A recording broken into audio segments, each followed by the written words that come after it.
سے زائد میزائل داغ دیے. تل ابیب اور مقبوضہ بیت المقدس میں بیلسٹک میزائل فائر. عمارتوں سمیت 7 مقامات کو نشانہ بنایا گیا.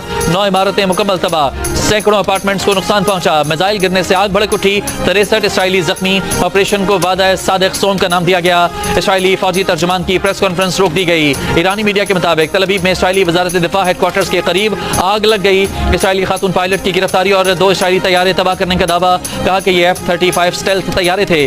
اسرائیلی فوج کی تردید. اسرائیلی صحافی کا کہنا ہے کہ تل ابیب میں اسرائیلی فوجی ہیڈ کوارٹر کو بھی نشانہ بنایا گیا. یہاں اسرائیلی فوج کا اسٹریٹجک پلاننگ ڈویژن بھی ہے. ایرانی پاسداران انقلاب نے کہا کہ اسرائیل کے درجنوں اہداف کو نشانہ بنایا ہے. ہزاروں ایرانی شہریوں کا سڑکوں پر جشن. افواج کے حق میں نعرے.